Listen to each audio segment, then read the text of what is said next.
Урматтуу телекөрүүчүлөр, жалпыңыздарды биз экранга жакырак чакырабыз. Анткени бүгүн биз Кутман таң маалымат музыкалык программасында таңкы мейман менен маегибизди баштоонун алдында турабыз. Анда биздин студиябыздын куттуу төрөнүн мейманын тааныштырып өтсөк. Ооба, кадырман телекөрүүчү, бүгүн биз студиябызга эң мыкты бир инсанды чакырып олтурабыз. Алсак дал ушул журналистика тармагына, журналистика кесибинде өзүнүн орду бар эчендеген жылдар бою дал ушул кесипти сүйүп, дал ушул кесип менен эмгектенип келе жаткан биздин сыйлуу кадырлуу агайыбыз биздин студиябызда. Алсак маданияттын мыкты кызматкери, Кыргыз Республикасынын журналисттер союзунун мүчөсү, райондун ардактуу атуулуу Ноомаев Патидин Карыбекович агайыбыз бүгүн бизде конокто.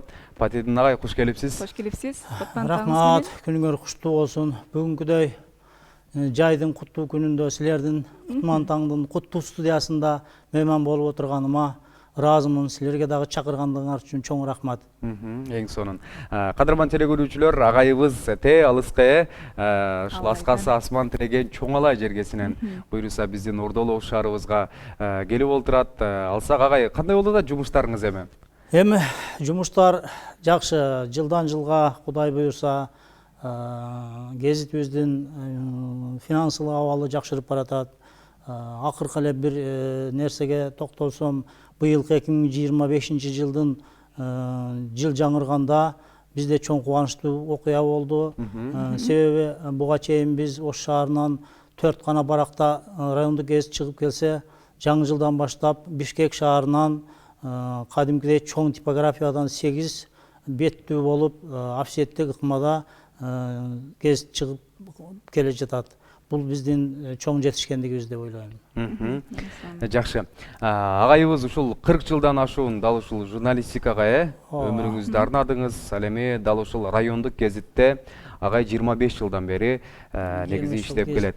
Агай, кантип башталды эле ушул? Бир 40 жыл артка кайталы, кантип ушул журналистика тармагына кызыгып калдыңыз?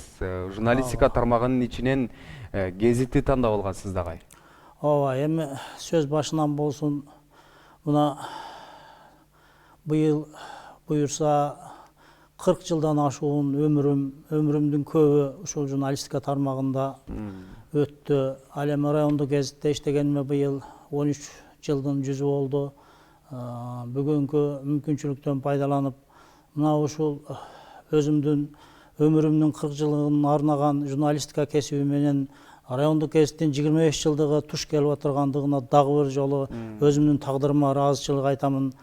Анан эми менин чындап бул журналистика тармагына келүүм, чындыгын айтсам, өзүм жаш кезимден эле китепти сүйүп чоңойдум.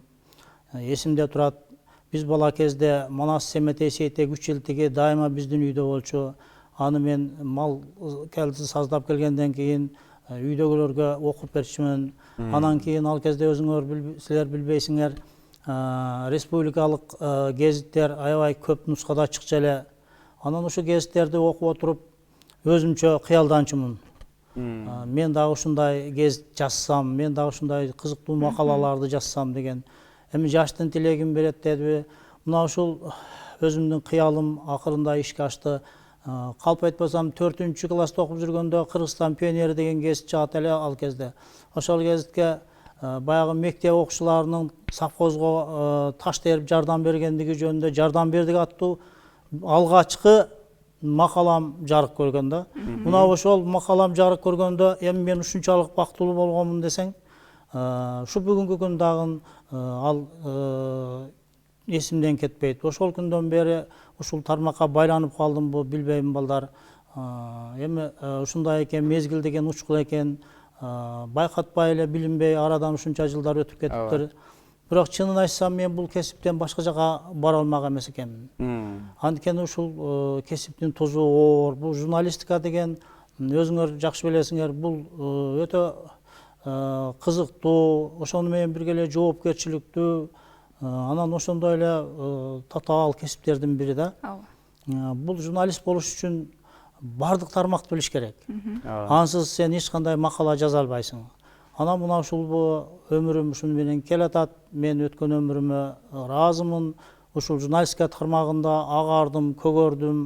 Мына мынтип арадан жылдар өтүп, бүгүнкү күндө дагы эле ушул райондук гезитте иштеп келатам. Анткени менин өмүрүм ушуга байланып калган болсо керек. Анан эми 40 жылдык өмүрүмө эч качан мен нааразы эмесмин журналистика тармагындагы. Жакшы агай. Эми бир кесипти алмаштыруу деген ой болбоду беле агай? Кызык суроо берип атасың. Албетте болбой калбайт. Анткени себеби журналистика тармагында мына мен 40 жылдан бери ушул кесипте иштеп келатсам, анан кээде оош кыйыштар болот экен. Ар кандай кыйынчылыктар болду. Финансылык тартыштыктар болду. Буга бир эле мисал айтпай кетсем болбос. 2017 жылы өзүңөргө белгилүү болгондой токтомдун негизинде райондук гезиттер жабылып калды. Мына ушул учурда биздин бардык финансылык каражатыбыз токтоду. Мына ушул учурда бизге бир эле эки жол калды. Бири кантип райондук гезитти сактап калуу керек. Мына ушул ой мени өтө кыйнады. Анан ушул гезит жабылса жабылып калсын, мен кетсем кетип калайынчы башка тармакка дедим. Бирок ойлоп көрсөм башка тармакка кете алчу да эмесмин. Анткени бир кезде картошка сатып банкротта болгом. Анткени буга менин эч кандай жөндөмүм жок. Жөндөм керек деңиз ага, э? Ар бир кесипке ушундай эми. Анан ушул кезде чынын айтсам, областтык 7 райондо 8 гезитибиз бар. Араванда 2, бир өзбек тилинде, бир кыргыз тилинде. 8 гезит өзүн сактап кала алды. Ушул оорчулукта, ушул кыйынчылыкка чыдадык, бардыгын көтөрдүк. Анан эми буюрса бара-бара көч түзөлөт дегендей, бара-бара эми бир 2 жылдын ичинде азыркы мезгилде финансылык тартыштык жоюлуп баратат. Буга ушул мүмкүнчүлүктөн пайдаланып райондун жетекчилигине, анан калса мына азыркы бүгүнкү күндө бизде районду жетектеп келе жаткан акимибиз Мирбек Шамыркановдун түздөн түз жардамынын аркасында, райондук мекеме ишканалардын жардамынын арасында бүгүнкү күндө Кудайга шүгүр гезиттин финансылык абалы бир кыйла жакшырып калды десем болот. Эң сонун агай.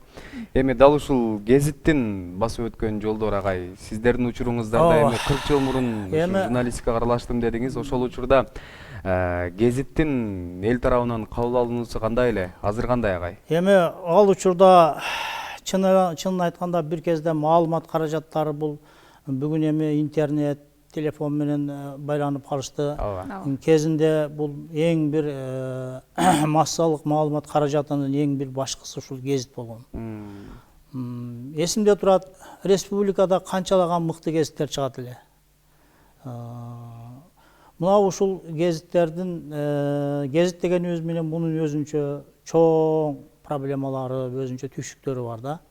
Анан эми биздин райондук гезитке келген болсок, 25 жыл болду. Алгачкы гезитте 2000 жылы 10 августта чыккан. Буга ошол кездеги гезитти уюштурууга түздөн түз салмы бар.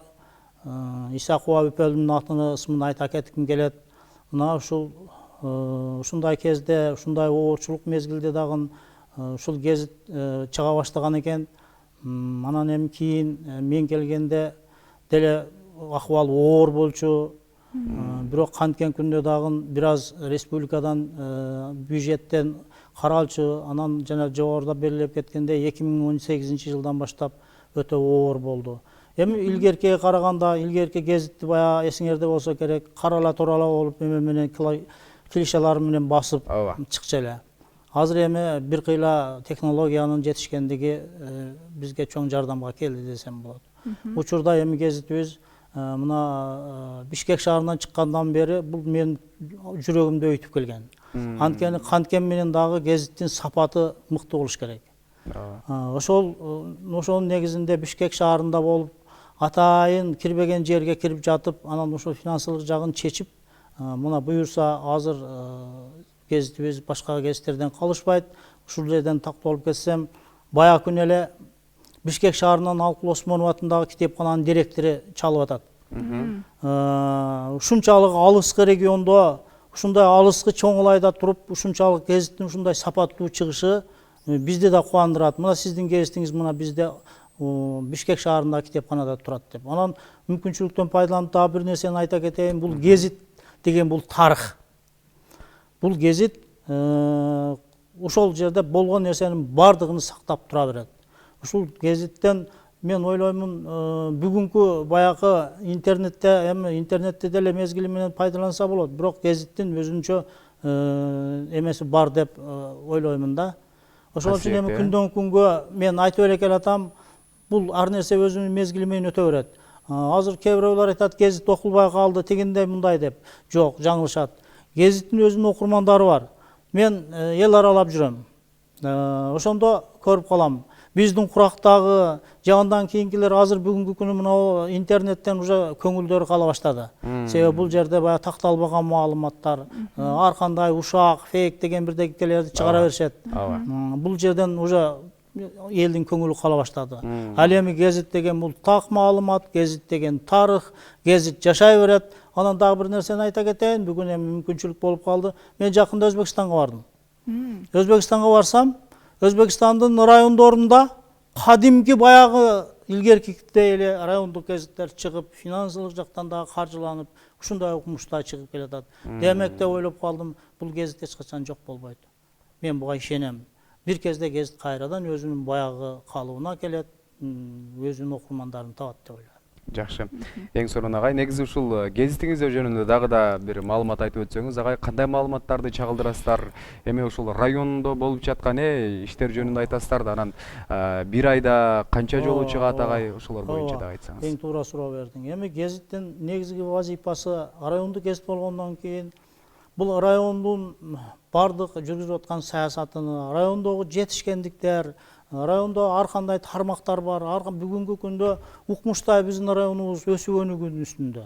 Акыркы жылдардагы жетишкен ийгиликтерди биз элге жеткирип турушубуз керек. Бул үчүн бизде жалгыз маалымат каражаты, бизде ушул жалгыз райондук гезит.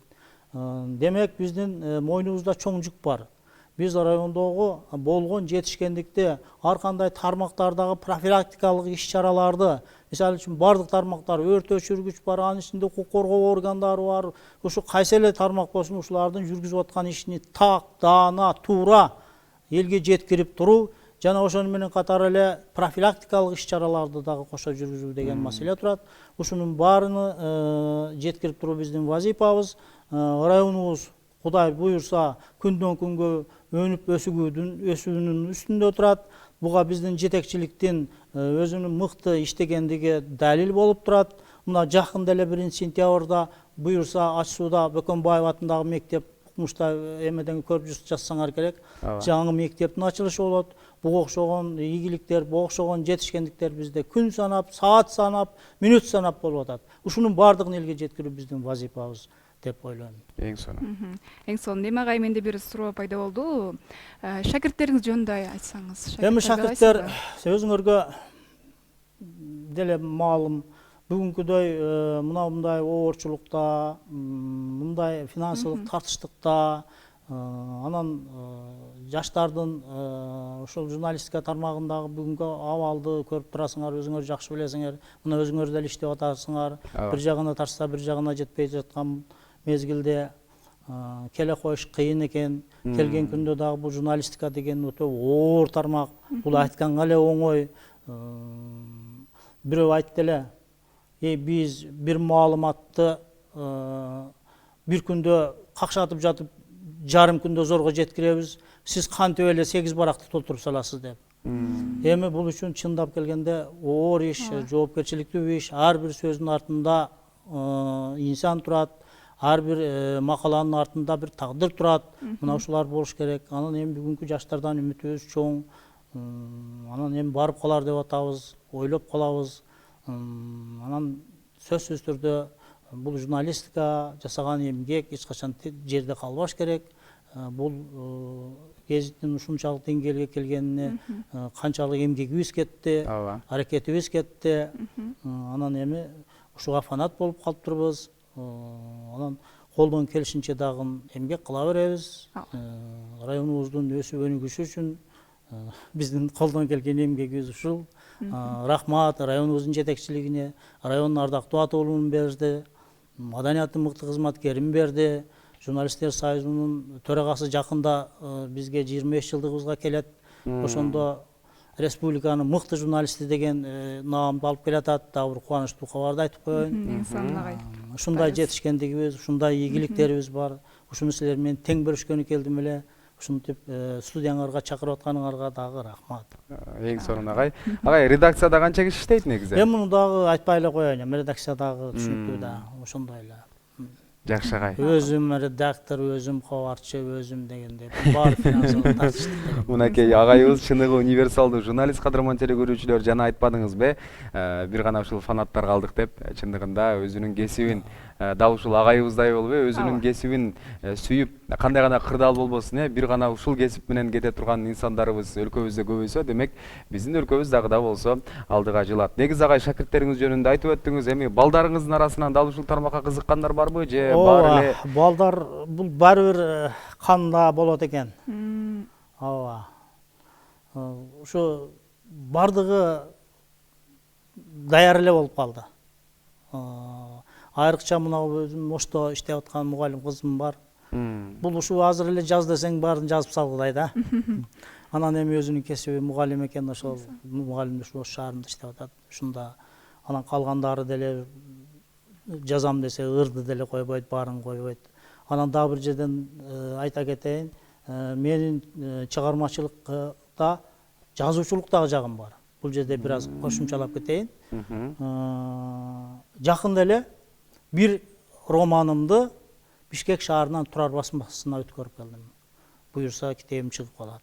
Алгачкы китебиңиз чыгабы агай? Алгачкы китебим жарык көрө турган китебим. Эң сонун агай.